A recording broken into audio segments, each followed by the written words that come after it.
नमस्कार, आपका नए और प्रेस वीडियो में हार्दिक स्वागत है। सभी पेंशनर्स, केंद्रीय कर्मचारियों व राज्य कर्मचारियों के लिए सरकार से आज की 6 लेटेस्ट बड़ी खबर आई है।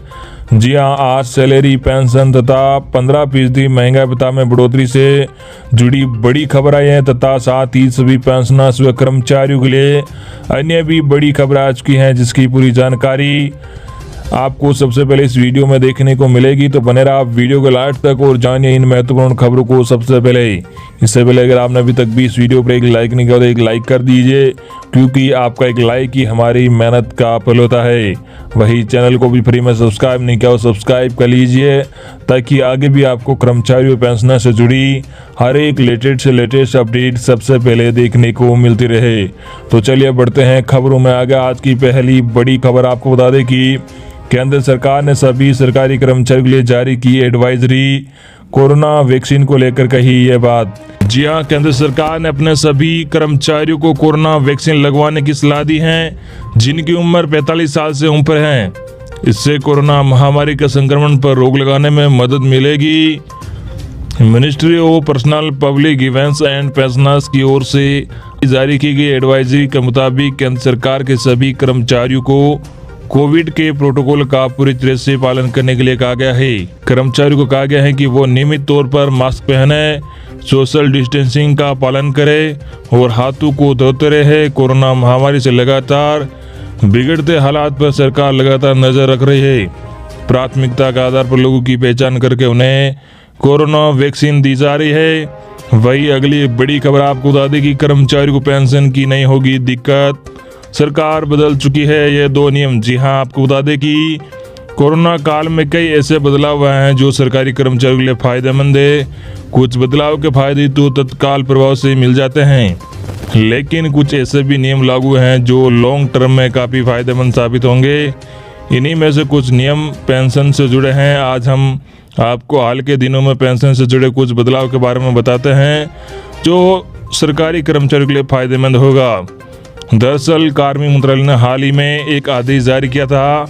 इस आदेश के तहत पेंशन प्राप्त करने के लिए न्यूनतम 10 वर्ष की सेवा शर्त में छूट दी गई थी।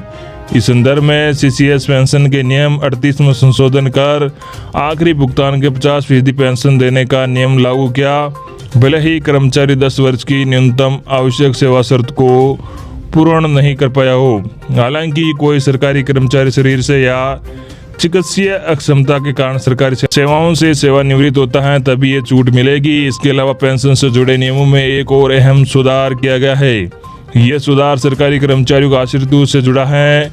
नए सुधार नियम के तहत आश्रितों को आखिरी भुगतान के 50% पेंशन का अधिकार प्राप्त करने के लिए 7 वर्ष की न्यूनतम सेवा की आवश्यक शर्त को भी खत्म किया गया है। अब किसी सरकारी कर्मचारी के 7 वर्ष की सेवा पूर्ण होने से पहले ही सेवा के दौरान मृत्यु हो जाती है, तब भी कर्मचारी के परिवार को उसके आखिरी भुगतान के 50% राशि पेंशन के तौर पर निर्धारित की जाएगी। आसान भाषा में समझे तो अगर कर्मचारी 7 साल तक काम नहीं भी किया है और मृत्यु हो जाती है, तब भी उसके आश्रित को पेंशन की सुविधा दी जाएगी। अब तक कर्मचारी के लिए कम से कम 7 साल तक काम करना अनिवार्य था। वही अगली बड़ी खबर है कर्मचारियों की चुनाव ड्यूटी को लेकर सरकार का बड़ा फैसला। इस बार मिलेंगे 30 लाख रुपए। जी हां, सरकार ने चुनाव में ड्यूटी करने वाले कर्मचारियों को लेकर बड़ा फैसला लिया है। सरकार ने चुनाव में लगने वाले कर्मचारियों को लेकर पहले दी जाने वाली आकस्मिक दुर्घटना सहायता राशि में बढ़ोतरी की है। निर्वाचन ड्यूटी के दौरान कर्मचारियों का असामयिक मृत्यु होने पर अब उनके परिवार को 30 लाख रुपए की आर्थिक सहायता दी जाएगी। इसके पहले उन्हें 20 लाख रुपए दिए जाने की व्यवस्था थी। परिजनों को मिलेंगे 30 लाख रुपए। जी हाँ, नए आदेश के अनुसार लोकसभा, विधानसभा, विधान परिषद और उप निर्वाचनों की चुनाव ड्यूटी में तैनात कर्मचारी निर्वाचन के दौरान मृत्यु होने या गंभीर रूप से घायल होने की दशा में अनुग्रह राशि को बढ़ाने का निर्णय लिया है। इसे 2 श्रेणियों में बांटा गया है। क्षण मतदान और मतगणना ड्यूटी के दौरान किसी असामयिक दुर्घटना मृत्यु की दशा में वर्तमान में 10 लाख रुपए की अनुग्रह राशि अनुमन्य थी, जिसे अब बढ़ाकर 15 लाख रुपए कर दिया गया है। इसी तरह ड्यूटी के दौरान किसी असामयिक दुर्घटना जैसे आतंकवादी हिंसा, असामाजिक तत्वों द्वारा हत्या, रोड माइंस, ब्लास्टर, हथियारों से आक्रमण की दिशा में मृत्यु होने पर कर्मचारी के परिजनों को अब 30 लाख रुपए दिए जाएंगे। वर्तमान में 20 लाख रुपए की अनुग्रह राशि अनुमन्य थी, जिसे बढ़ाकर 30 लाख रुपए किया गया है। यह भी हुआ फैसला। जी आपको बता दें चुनाव ड्यूटी में लगे कर्मचारियों को आतंकवादी हिंसा, इस सामाजिक तत्वों के द्वारा हत्या, रोड माइंस, बम ब्लास्ट, हथियारों से आक्रमण होने से गाड़ी दुर्घटना में घायल होने पर भी सहायता राशि बढ़ाई गई है। इसमें किसी अंग की स्थायी दिव्यांगता की दिशा में वर्तमान में 10 लाख रुपए की अनुग्रह राशि अनुमन्य थी, जिसे अब बढ़ाकर 15 लाख रुपए कर दिया गया है। इसके साथ ही किसी दूसरे कारण से घटित दुर्घटना में किसी अंग की स्थायी विकलांगता की दिशा में वर्तमान में 5 लाख रुपए की अनुग्रह राशि अनुमन्य थी, जिसे अब बढ़ाकर 7.5 लाख रुपए कर दिया गया है। वही अगली बड़ी खबर आपको बता दें, केंद्र सरकार का बड़ा फैसला। विजिलेंस में एक ही जगह 5 साल पूरे कर चुके कर्मचारियों को ट्रांसफर के आदेश। जी हाँ, आपको बता दें कि केंद्रीय सतर्कता आयोग ने केंद्र सरकार के सभी विभागों से ऐसे सभी कर्मचारियों को ट्रांसफर करने को कहा है जो एक ही स्थान पर विजिलेंस में 5 साल से ज़्यादा पूरे कर चुके हैं। आयोग का कहना है कि एक ही स्थान पर संवेदनशील पद पर एक अधिकारी के लंबे समय तक तैनाती से निहित सौहार्द विकसित होने और अधिकारी के लंबे समय तक तैनाती से निहित सौहार्द विकसित होने और अनावश्यक शिकायतें बढ़ने की संभावना होती है। केंद्र सरकार के सभी विभागों के सीईओ और सार्वजनिक क्षेत्रों के बैंकों के चीफ एग्जीक्यूटिव को सोमवार को जारी आदेश में सीवीसी ने कहा कि वह पहले ही विजिलेंस यूनिटों या विभागों में संवेदनशील तैनातियों की पहचान कर चुका है। इस मामले की अहमियत पर जोर देने और रुख में पारदर्शिता और समानता सुनिश्चित करने के लिए आयोग ने अपने पूर्व के दिशा निर्देशों को संशोधित करने का फैसला किया है। इसके तहत किसी स्थान पर विजिलेंस यूनिट में तैनात कर्मचारी का कार्यकाल सिर्फ 3 साल निर्धारित होना चाहिए। इन कर्मचारियों में पीएस या पीए और निचले स्तर के कर्मचारी भी शामिल है। आयोग ने कहा कि एक स्थान पर 5 साल से ज़्यादा पूरे कर चुके कर्मचारियों के ट्रांसफर को शीर्ष प्राथमिकता देते हुए एक स्थान पर 3 साल से ज़्यादा पूरे कर चुके कर्मचारियों का भी ट्रांसफर किया जाना चाहिए। पहले चरण में न्यूनतम 10% कर्मचारियों का ट्रांसफर 31 मई 2021 तक पूरा किया जा सकता है। वही अगली बड़ी खबर आपको बता दें, कर्मचारियों को हेल्थ स्कीम में मिलेगी नई सुविधा। जानिए पूरी डिटेल। आपको बता दें कि कोरोना काल में केंद्र सरकार के कर्मचारियों और पेंशन भोगियों से जुड़े कई नियम बदल गए हैं। इन्हीं में से एक नियम केंद्र सरकार स्वास्थ्य योजना से जुड़ा हुआ है।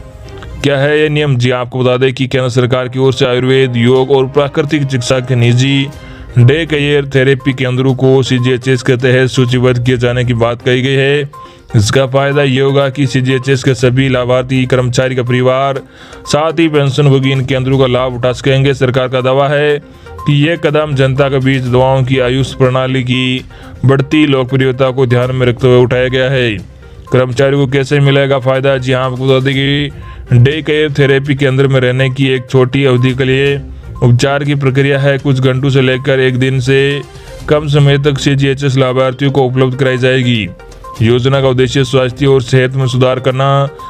वही अगली बड़ी खबर आपको बता दें कि 15% तक बढ़ सकता है महंगाई भत्ता। जी हाँ, आपको बता दें कि एजी ऑफिस भदरपुर के पूर्व अध्यक्ष और सिटीजन भदरपुर के अध्यक्ष हरिशंकर तिवारी ने बताया कि जून 2021 तक भी डीए में और 3 से 4% का उछाल होने की उम्मीद है। इससे जून 2021 में रोक हटने के बाद डीए का मीटर बढ़कर 30 से 32% तक पहुंच जाएगा। फिलहाल इस वक्त डीए का पेमेंट 17% के हिसाब से हो रहा है। हरिशंकर तिवारी के मुताबिक जून 2021 तक डीए बढ़कर 30 से 32% हो जाएगा। इससे केंद्रीय कर्मचारी डीए पेमेंट में करीब 15% का उछाल आएगा। केंद्र सरकार इसे हर 6 महीने में रिवाइज करती है। इसका कैलकुलेशन बेसिक पे को आधार मानकर प्रतिशत में होता है।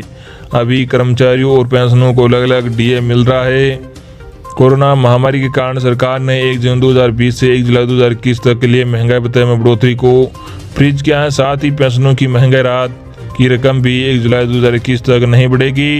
इस फैसले से सरकार को फाइनेंशियल ईयर 2021-22 में कुल 37,000 करोड़ रुपए की बचत होगी। केंद्र सरकार के आदेश में साफ है कि जुलाई 2021 में डीए और डीआर को लेकर जो फैसला होगा जिसे एक एक करके लागू किया जाएगा। हरिशंकर तिवारी ने बताया कि पहले भी आपात स्थिति में महंगाई भत्ता रोका गया था। 1975 में इमरजेंसी के समय महंगाई भत्ते पर रोक लगी थी, लेकिन बाद में इसे रिवाइज करके जारी कर दिया गया है। तो ये थी आपके लिए आज की सबसे बड़ी लेटेस्ट खबरें जो हमने सबसे पहले आप तक पहुंचाई है। आई होप कि आपको आज की हमारी सभी की सभी लेटेस्ट बड़ी खबरें पसंद आएगी। इस वीडियो को ज़्यादा से ज़्यादा आपके मिलने वाले तक जरूर सही करना।